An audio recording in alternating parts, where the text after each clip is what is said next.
Bible గ్రంథంలో దేవుడు యూదులకు లేక ఇశ్రాయేలీలకు చాలా పండుగలు నిర్ణయించారు. ఆ పండుగలలో పస్కా పండుగ నాడే యేసుక్రీస్తు వారికి మరణ శిక్ష విధించారు. ఆ పండుగలోనే ఎందుకు విధించారు అనేది ఈరోజు మనం తెలుసుకోవాలి. అసలు ఏమేం పండుగలు ఉన్నాయి, ఆ పండుగలు చేసుకోవడం వెనుక కారణాలేంటి అని క్లుప్తంగా కొంచెం చరిత్రపరమైన విషయాలు నేర్చుకుని ముందుకు వెళ్దాం. ఇప్పుడు మనకి క్యాలెండర్ ఉంది కదా, మనం వాడుకునే క్యాలెండర్ ఏ నెలతో ప్రారంభమవుతుంది? జనవరి నెలతో ప్రారంభమవుతుంది. కానీ యూదుల క్యాలెండర్లో ఉన్న నెలలు 12. అందులో మొదటి నెల అబీబ్ నెల. యూదుల క్యాలెండర్లోని మొదటి నెల అబీబ్ నెల. అది మనకి అంటే మన ఇంగ్లీష్ క్యాలెండర్లో జనవరి, మనం ఫిబ్రవరితో మనకి స్టార్ట్ అవుద్ది కదా, వాళ్ళకి అబీబ్ నెల స్టార్ట్ అవుద్ది. కానీ అబీబ్ నెల మన నెలలు ఎప్పుడు వస్తుంది అంటే మార్చ్, ఏప్రిల్. ఈ 2 నెలల్లో ఎప్పుడో ఒకరోజు అది వస్తుందన్నమాట. ఇక రెండవ నెల ఏంటి అంటే జీప్. యూదులకు ఉన్న క్యాలెండర్లోని రెండవ నెల పేరు జీప్. అది ఏ నెల వస్తుంది? ఏప్రిల్, మే. మనం అక్కడి నుంచి కంటిన్యూ చేసుకుంటూ వెళ్ళండి మీరు. ఏప్రిల్, మే. ఇక యూదులకున్న మూడవ నెల సివాన్. సివాన్ సివాన్ అది మనకి మే కానీ జూన్లో కానీ వస్తుంది. యూదులకు మొదటి నెల అబీబ్ నెల. అది మన నెలలు వచ్చేటప్పటికి ఏ నెలలో ఉంటుంది? మార్చి, ఏప్రిల్. అలాగే రెండవ నెల జీప్, అది ఏప్రిల్, మేలో వస్తుంది. మూడవ నెల సివాన్, మే, జూన్. నాలుగవ నెల తమ్మూజ్, జూలై, జూన్, జూలై నెలల్లో వస్తుంది. అలాగే ఐదవ నెల అబ్. యూదులకున్న ఐదవ నెల అబ్, అది జూలై, ఆగస్టులో వస్తుంది. ఆరవ నెల ఎలుల్. యూదులకున్న ఆరవ నెల యూదుల క్యాలెండర్లో ఎలుల్, అది మనకెప్పుడు? August, September. యూదులకు ఏడవ నెల ఎతనీ లేక ఎతనీము అని కూడా అనొచ్చు. అది మనకి సెప్టెంబర్, అక్టోబర్లో వస్తుంది. అలాగే ఎనిమిదవ నెల బుల్. ఎనిమిదవ నెల బుల్ మనకెప్పుడు వస్తుంది? October, November. నెక్స్ట్ తొమ్మిదవ నెల కిస్లేవు. తొమ్మిదవ నెల కిస్లేవు, ఇది నవంబర్, డిసెంబర్లో వస్తుంది. 10 టెబెత్. 10వ నెల పేరు టెబెత్, అది మనకి డిసెంబర్, జనవరిలో వస్తుంది. 11వ నెల సెబాట్. 11వ నెల సెబాట్, అది జనవరి, ఫిబ్రవరిలో వస్తుంది. 12వ నెల అదార్ లేక ఆధార్ అనొచ్చు, అది ఏ నెల వస్తుంది? ఫిబ్రవరి, మార్చ్. ఓకేనా? ఇవి యూదుల క్యాలెండర్లోని నెలలు. ఏమా రాసుకున్నారా? యూదుల క్యాలెండర్లో కూడా ఎన్ని నెలలు ఉన్నాయి? 12 నెలలు ఉన్నాయి. ఆ 12 నెలల పేర్లు మనం చెప్పుకున్నాం. మొదటి నెల అబీబు, రెండవ నెల జిప్, మూడవ నెల సివాన్, నాలుగవ నెల తమ్మూజ్, ఐదవ నెల అబ్, ఆరవ నెల ఎలోల్, ఏడవ నెల ఎతనీ, 8 బుల్, 9 కిస్లేవు, 10 టెబెత్, 11 సెబాటు, 12 అదార్. ఈ 12 నెలలు. ఈ 12 నెలలలో ప్రాముఖ్యమైన కొన్ని పండుగలను దేవుడు యూదులకు ఇచ్చారు. వాటిల్లో వారు చేసుకునే వారి నెలల్లో మొదటి నెల ఏది? వారి నెలల్లో మొదటి నెల పేరేంటి? అబీబ్ నెల. అబీబ్ నెలలో 14వ రోజున చేసుకునే పండుగే పస్కా పండుగ. యూదుల క్యాలెండర్లో మొదటి నెల అయిన అబీబ్ నెలలోని 14వ రోజు వారు చేసుకునే పండుగ పేరు పస్కా. పస్కా పండుగకే మరొక పేరు పులియని రొట్టెల పండుగ. ఏ పండుగ అండి? పులియని రొట్టెల పండుగ. ఎందుకు ఈ పండుగ చేసుకునేవారు అంటే ఇశ్రాయేలీయులు ఐగుప్తు దేశంలో 400 సంవత్సరాలు ఉన్నారు. దేవుడు వారిని ఐగుప్తు చెరలో నుండి విడిపించి కనానుకు నడిపించిన దినాన్ని పురస్కరించుకుని ఆ విడుదలను జ్ఞాపకం చేసుకొనుటకు గాను దేవుడు నిర్ణయించిన పండుగ పస్కా పండుగ.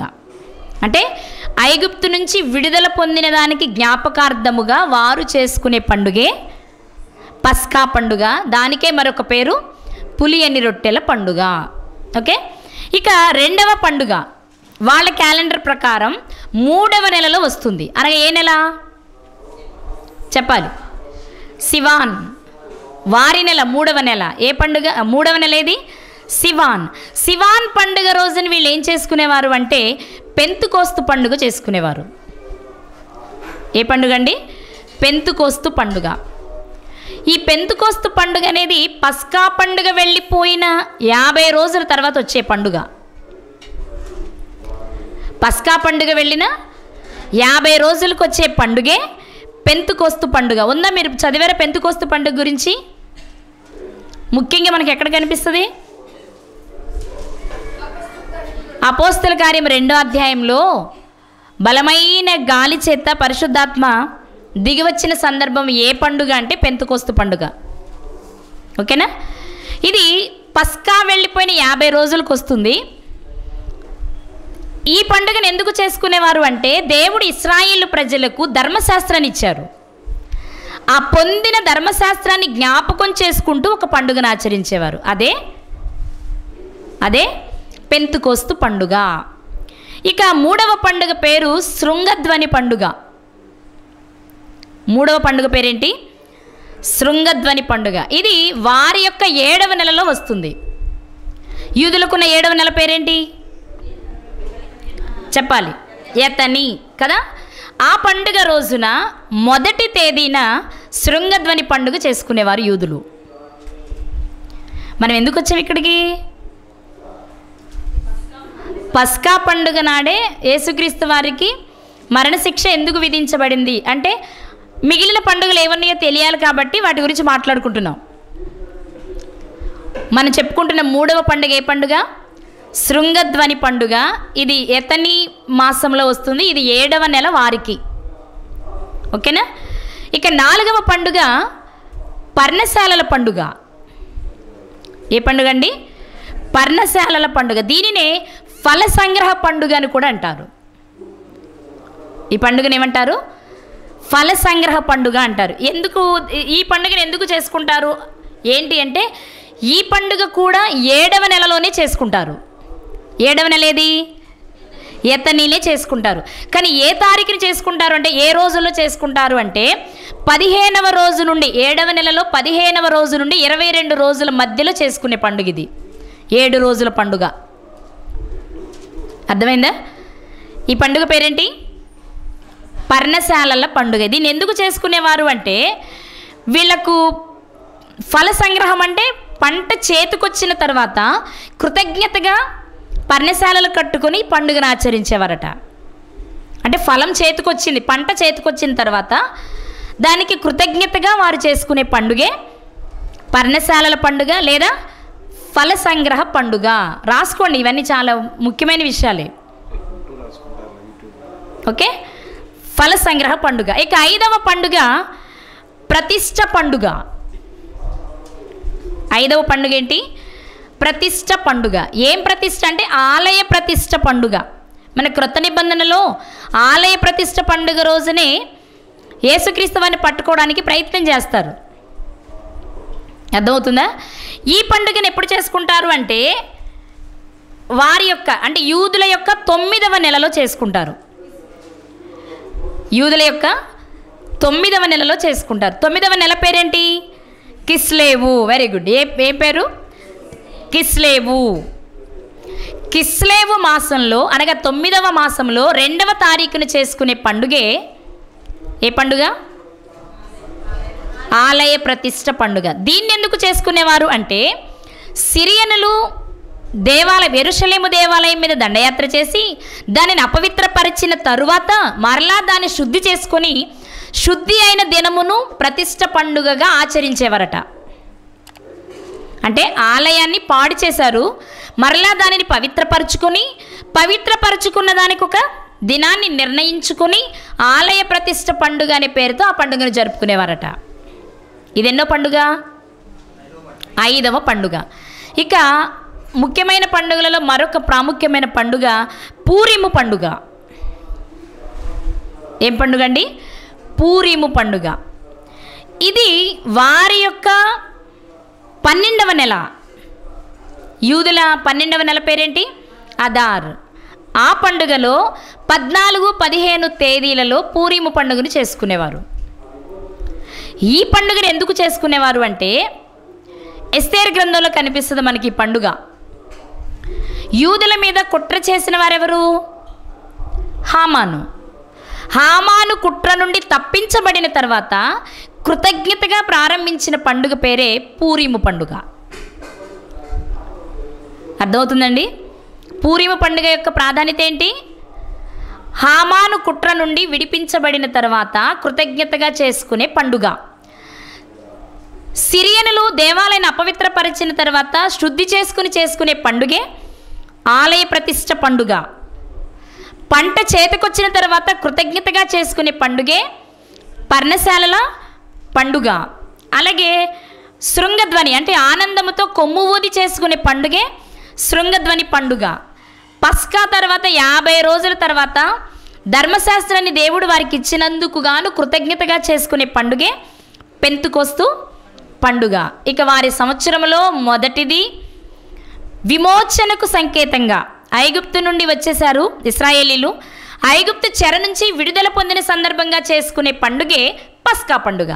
ఇవన్నీ ఎందుకు ఆలోచించాము అంటే ముఖ్యమైన పండుగలు 6 ఉన్నాయి. ఎన్నున్నాయి? 6 ఉన్నాయి. ఈ వీటన్నిటిలో కూడా ఇంకా బాగా ముఖ్యంగా చేసుకునే పండుగలు ముఖ్యమైనవి 3. మామూలుగా 6 పండుగలు చూసాం కదా, ఈ 6లో కూడా ఇంకా ప్రాముఖ్యమైన పండుగలు 3. అవేంటి? 1 పస్కా పండుగ, 2 పెంతుకోస్తు పండుగ, 3 పర్ణశాలల పండుగ. అర్థమైందండి? ఎన్ని?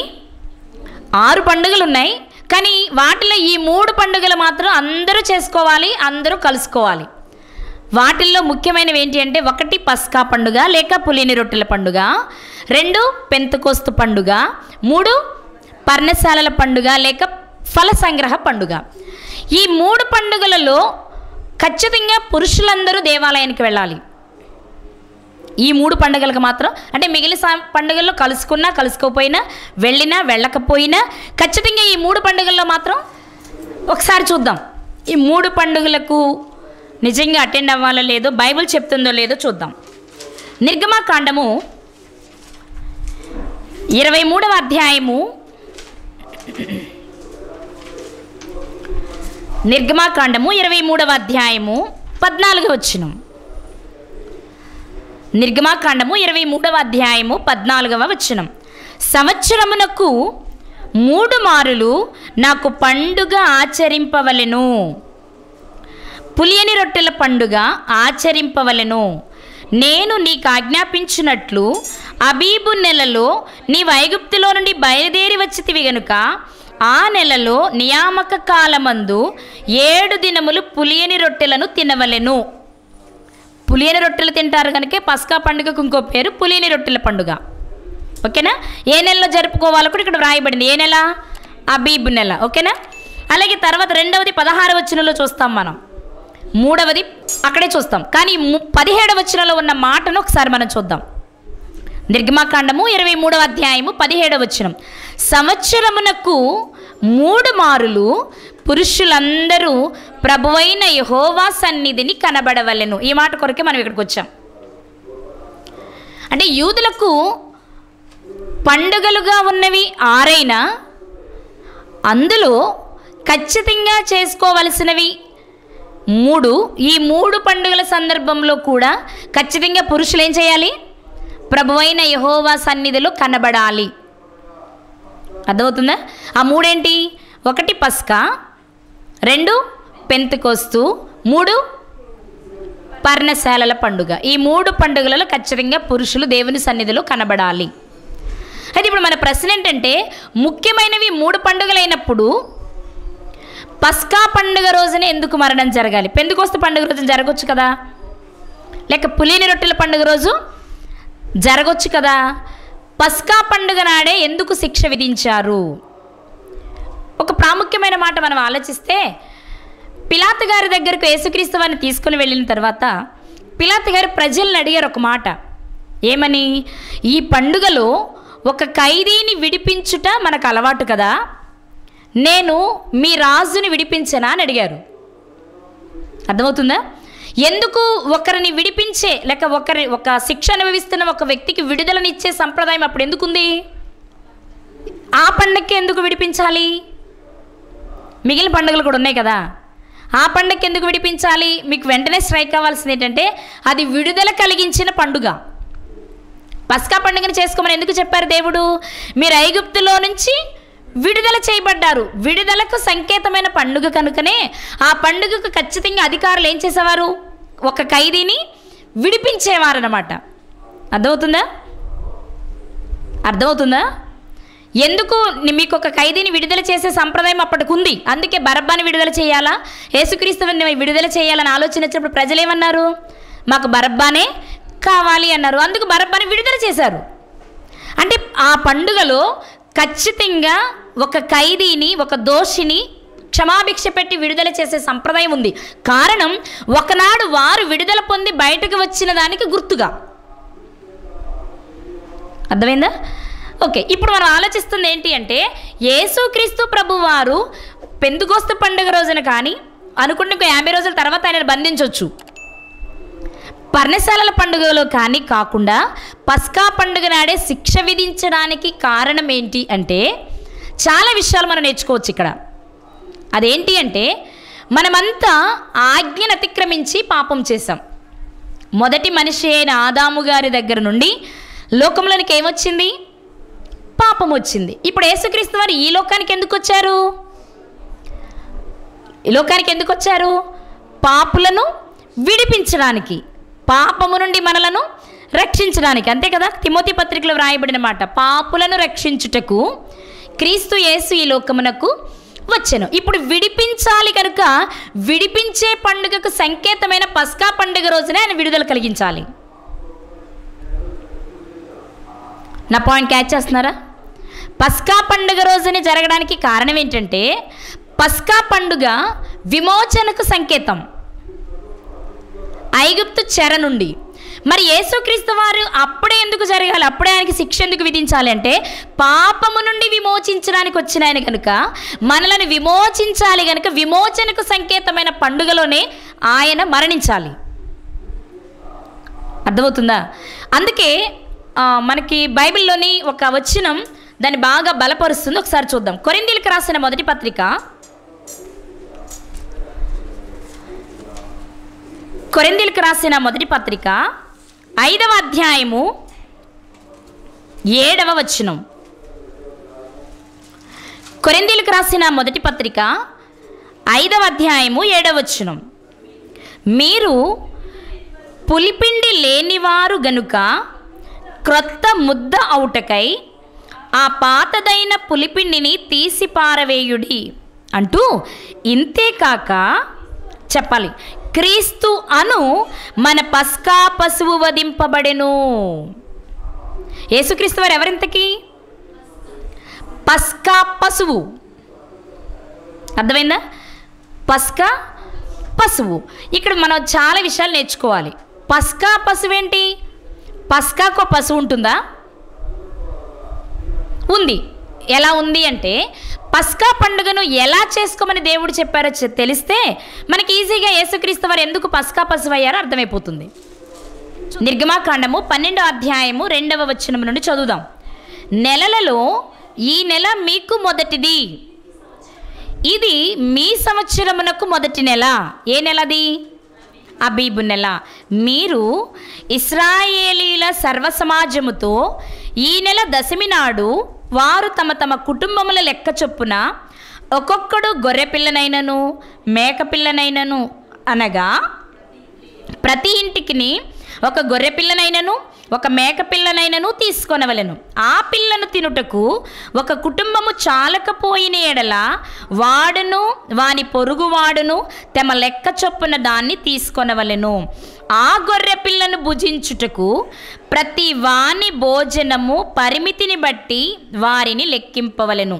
6వ వచనం చదువుతున్నా. నిర్దోషమైన ఏడాది మగపిల్లను తీసుకొనవలెను. గొర్రెలలో నుండి అయినను మేకలలో నుండి అయినను దానిని తీసుకొనవచ్చు. ఈ నెల 14వ దినము వరకు మీరు దాన్ని ఉంచుకొనవలెను. తరువాత ఇశ్రాయేలీల సమాజపు వారందరూ తమ తమ కూటములలో సాయంకాలమందు దాన్ని చంపి దాని రక్తము కొంచెము తీసి తాము దాన్ని తిను ఇండ్ల ద్వారబంధపు 2 నిలువ కమ్మీల మీదను పై కమ్మి మీదను చల్లి ఆ రాత్రియే వారు అగ్ని చేత కాల్చబడిన ఆ మాంసమును పొంగని రొట్టెలను తినవలెను. చేదు కూరలతో దానిని తినవలెను. పస్కా పండుగను ఎలా ఆచరించాలో దేవుడు సెలవిస్తూ ఉన్నారు. ఎలా ఆచరించాలట? ముందు పస్కా పండుగలో ఒక జంతువును బలి ఇవ్వాలి. పస్కా అనగానే బలి. పస్కా అంటే ఏంటి? బలి. ఇప్పుడు పస్కాలో బలి ఇచ్చే సంప్రదాయం ఎందుకు అంటే వారు విడుదల పొందిన దానికి సంకేతంగా కృతజ్ఞతగా చేసుకుంటున్నారు. అర్థమవుతుందా? ఇప్పుడు ఆ బలిలో ఎలాంటి పశువును వాడాలి అంటే నిర్దోషమైనది మగది వాడాలి. ఎలా వాడాలి? ఏం చేయాలి? దశమి నాడు అంటే 10వ రోజునే మీరు ఒక గొర్రెను ప్రత్యేకపరుచుకొని 14వ రోజు సాయంత్రం దానిని మీరు బలి చేయాలి. మిగిలిన పండుగలతో పోలిస్తే జంతు బలి జరిగే పండుగ ఏది అంటే పస్కా పండుగ. పస్కా పండుగలో గొర్రెను తీసుకొని లేక మేకను తీసుకున్నా, మీరు ఏ జంతువును తీసుకున్నా అది ఏదై ఉండాలి అంటే నిర్దోషమైనదై ఉండాలి. 2 మగదై ఉండాలి. అర్థమవుతుందా? ఇక దీనిలో 3వ ప్రాముఖ్యమైన విషయం ఏంటి అంటే పస్కా బలి పశువులో బలి ఇచ్చేటప్పుడు ఏం చేయాలో వ్రాయబడిన మాట ఒకసారి చూద్దాం. నిర్గమాకాండము 12వ అధ్యాయము. నిర్గమాకాండము 12వ అధ్యాయము 43వ వచనం. మరియు యెహోవా మోషే అహరోనులతో ఇట్లనెను, ఇది పస్కా పండుగను గూర్చిన కట్టడ. అన్యుడెవడును దాన్ని తినకూడదు. కానీ వెండితో కొనబడిన దాసుడు సున్నతి పొందిన వాడైతే దాన్ని తినవచ్చును. పరదేశీయు కూలికి వచ్చిన దాసుడును దాన్ని తినకూడదు.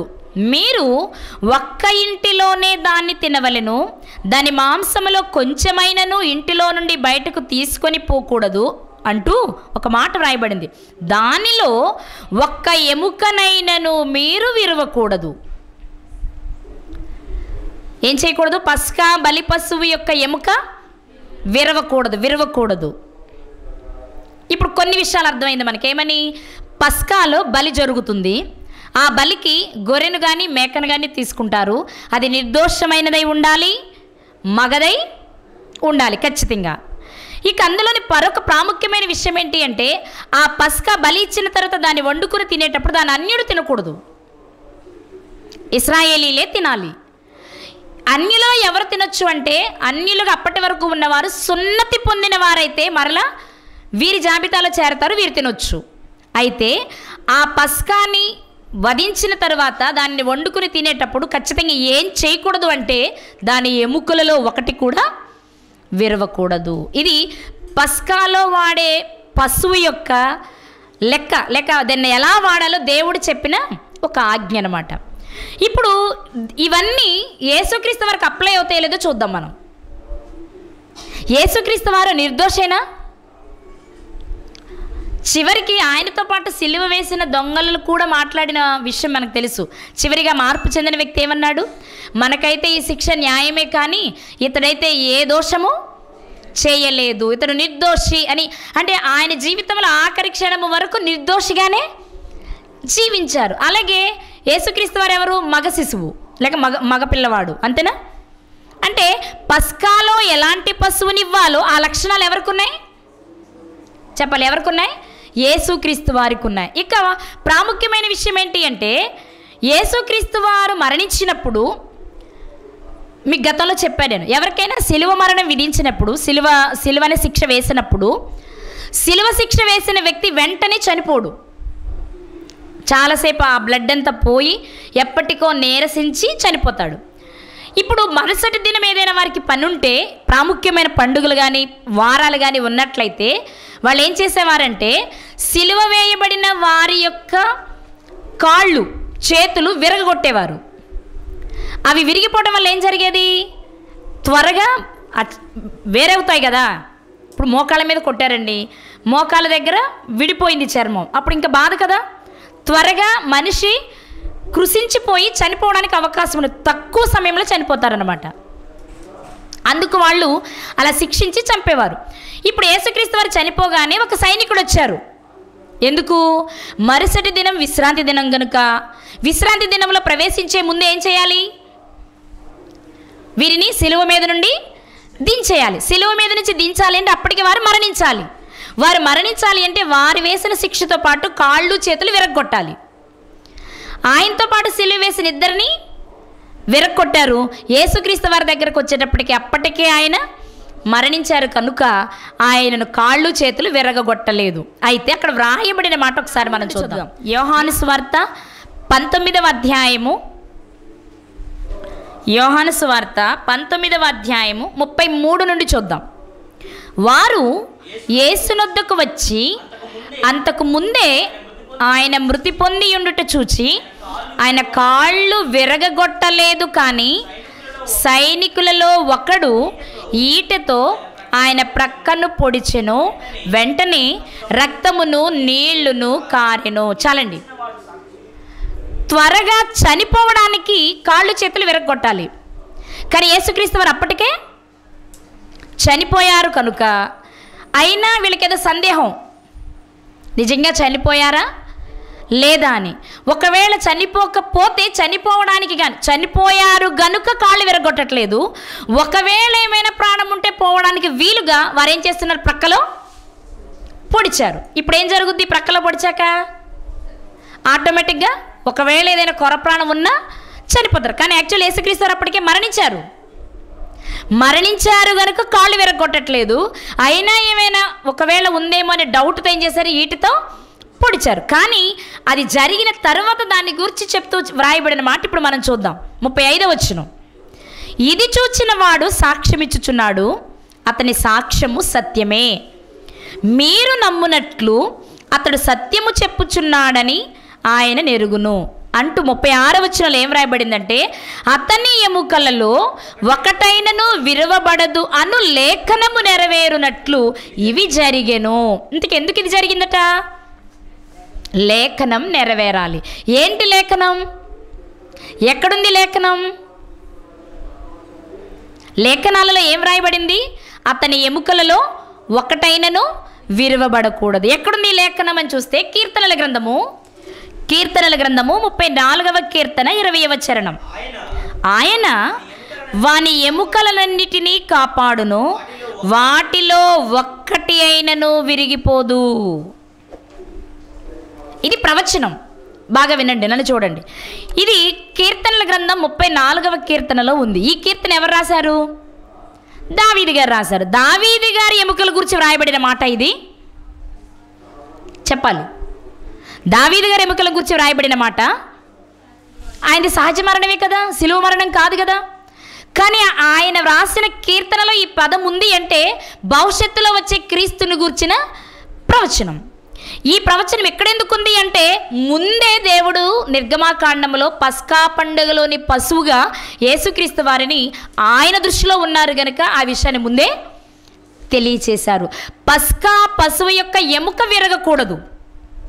ఎందుకు అంటే పస్కా పశువు యేసుక్రీస్తు వారు, ఆ ఎముక ఎరగకూడదు అని నిర్గమకాండంలో చెప్పిన, అది క్రొత్త నిబంధనలో నెరవేరిన ప్రవచన రూపంలో దావీదు గారి ద్వారా మరొకసారి దేవుడు ఆ విషయాన్ని తెలియచేశారు. అందుకే పస్కా పశువుకి ఎముకలు విరగకూడదు, పస్కా పశువైన యేసుక్రీస్తు వారి ఎముకలు విరగొట్టకూడదు. అందుకే పస్కా పశువుగా మనం యేసుక్రీస్తు వారిని చదువుకున్నాం కొరింథీ పత్రికలో.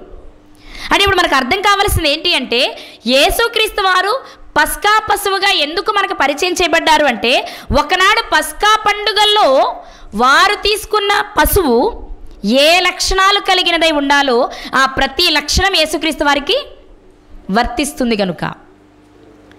ముఖ్యమైన విషయం ఏంటి అంటే విడుదలను కలిగించే పండుగ అది. మరొక ప్రాముఖ్యమైన విషయం ఏంటి అంటే ఆ విడుదలలో రక్తం చాలా ప్రాముఖ్యమైంది.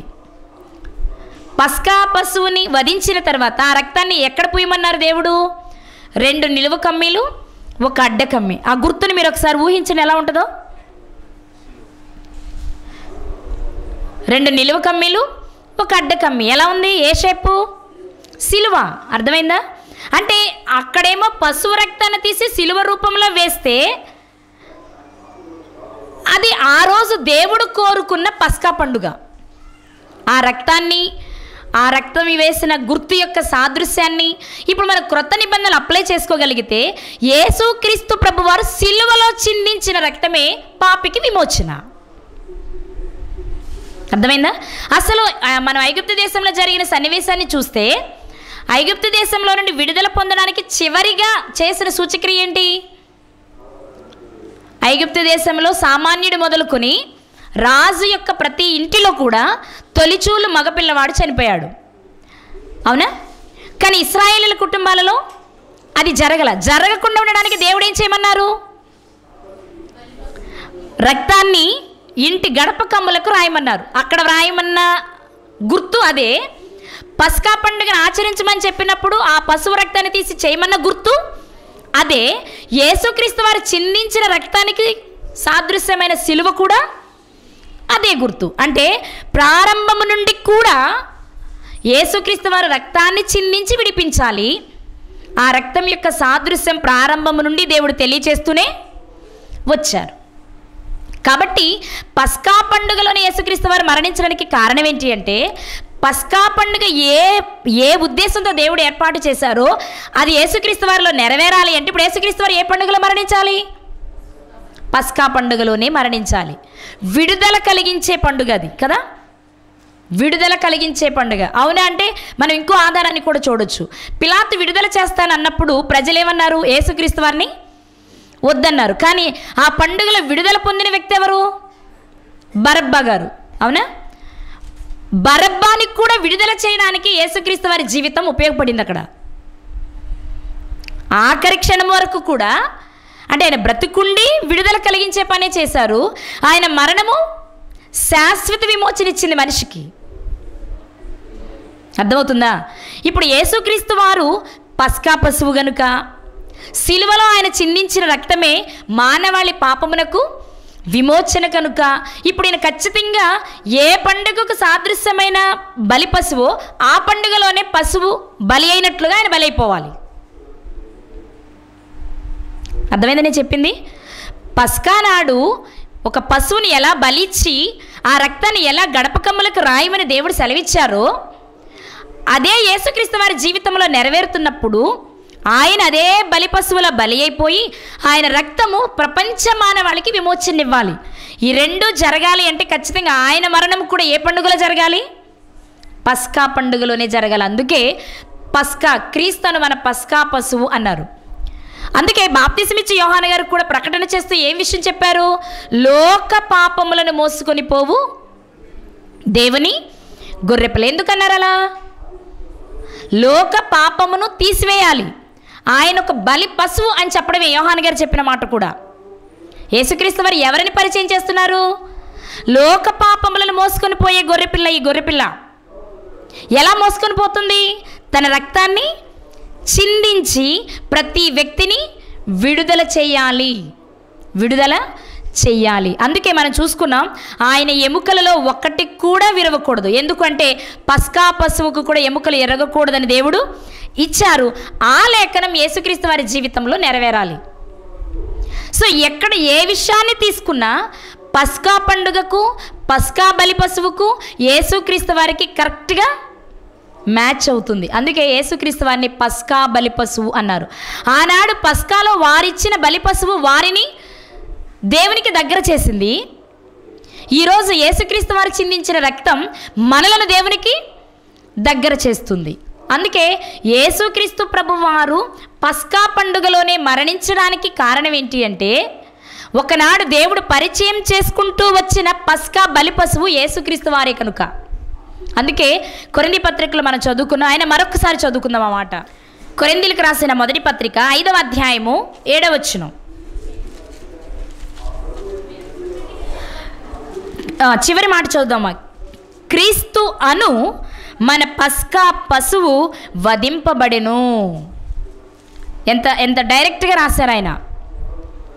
క్రీస్తు అను మన పస్కా పశువు ఏం చేసింది? ఈ పశువు లోక పాపమును తీసివేసింది, మోసుకొని పోయింది. ఆ పాపమును ఆయన మోసి మనకు విడుదల ఇచ్చారు. అందుకే ఆయన పిలిచారు కదా, యేసుక్రీస్తు వారు ఇక్కడ బ్రతుకుండగా ఏమని పిలిచారు? ప్రయాసపడి నా యుద్ధకు రండి, మీ భారాన్ని నేను మోసి నేను మీకు విడుదలను కలిగిస్తాను. ఎలా? ఏ భారం? లోక సంబంధమైన భారాలు కాదు, పాప భారం. అదే యోహాను గారు, బాప్తీసం ఇచ్చే యోహాను గారి ద్వారా కూడా మనకు తెలిసే విషయం.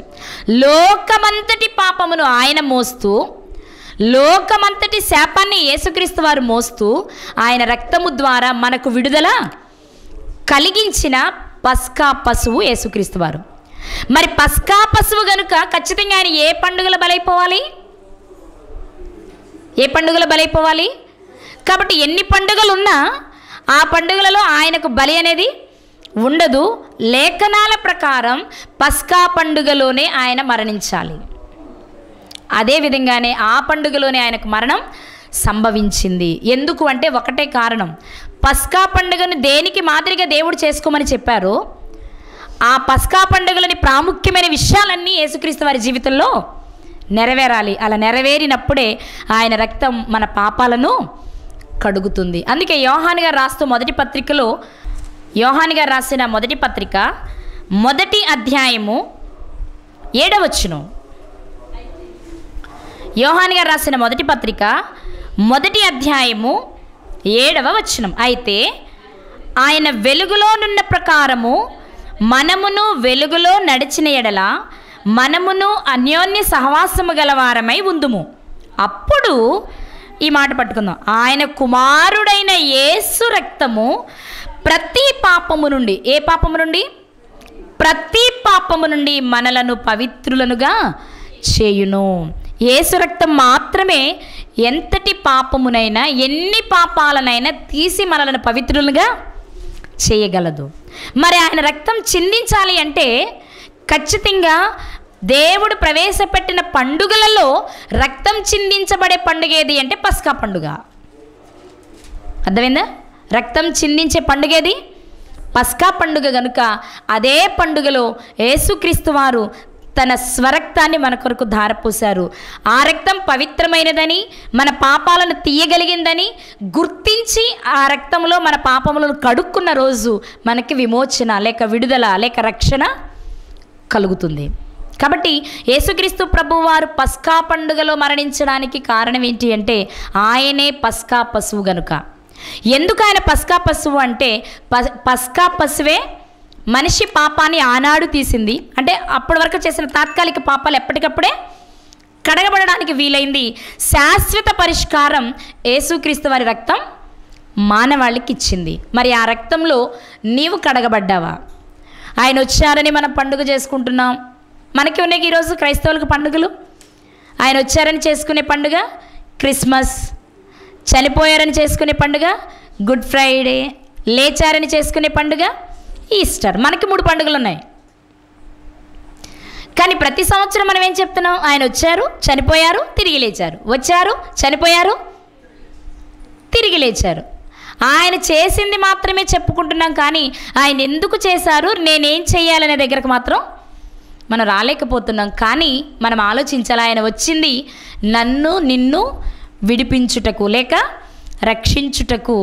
అందుకోసం ఆయన చేసిన త్యాగం ఆనాడు గొర్రె, మనకి యెషయా గ్రంథంలో రాయబడింది కదా, వెంట్రుకలు కత్తిరించే గొర్రె ఆ కత్తిరించే వ్యక్తి ఎదుటి ఎలా మౌనంగా ఉంటుందో యేసుక్రీస్తు వారు కూడా నేరము చేయకపోయినా శిక్ష విధించినప్పుడు దానిని మౌనంగా భరించారు, అనుభవించారు, మనకు విడుదలను కలిగించారు. కాబట్టి యేసుక్రీస్తు ప్రభు వారు పస్కా పండుగలో మరణించడానికి ఏకైక ప్రధాన కారణం ఏంటి అంటే మానవాళిని విమోచించే పస్కా పశువు యేసుక్రీస్తు వారు కనుక ఆ పండుగలో మరణించడం జరిగింది. అంటే ధర్మశాస్త్రంలో కానీ పాత నిబంధనలో కానీ దేవుడు మర్మంగా కానీ అర్థమయ్యే రీతిలో కానీ ఏ విషయాన్ని తెలుపుతూ వచ్చినా అవన్నీ క్రొత్త నిబంధనలు నెరవేరుస్తూనే వచ్చారు. ఒకదానికి మరొకటి ఎప్పుడు విరుద్ధంగా లేదు. ఇప్పుడు యేసుక్రీస్తు వారు పస్కా పండుగలోనే కాకుండా పులియని రొట్టెల పండుగలో మరణించారనుకోండి, మ్యాచ్ అయ్యేదా? లేక పర్ణశాలల పండుగలో మరణించారనుకోండి, మ్యాచ్ అయ్యేదా? అవ్వదు. అంటే బైబిల్ ఎప్పుడు ఒక వచనానికి మరొక వచనం విరుద్ధంగా ఉండదు. ఈ విషయం మనం ఖచ్చితంగా వాక్యం ద్వారా తెలుసుకోవచ్చు. కాబట్టి ప్రియులారా, పస్కా బలి పశువు నాటి ఇశ్రాయేలు చేసిన పాపమును లేకపోతే ఐగుప్తు నుండి వారు పొందిన విడుదలను గుర్తు చేసుకుంటూ వారు చేసుకుంటూ వచ్చారు. ఈరోజు మనము కూడా యేసుక్రీస్తు వారు చేసిన త్యాగాన్ని గుర్తిస్తూ రక్షించబడాలి. రక్షించబడిన వారు మరల వెనుకకు వెళ్లకుండా, ఒకవేళ రక్షణ లేని వారైతే రక్షణను పొందేవారిగా మనం ఉండాలి అని ఈ విషయం ద్వారా దేవుడు మనకు తెలుపుతూ ఉన్నారు. తెలుసుకుందాం. క్రీస్తు వారి పవిత్ర రక్తములో మన పాపములను కడుక్కొని పవిత్రపరుచుకుందాం. ఆ రక్తం చాలా విలువైనది అని సమాజానికి చెప్పి అనేకులను దేవుని దగ్గరకు తీసుకుని వద్దాం.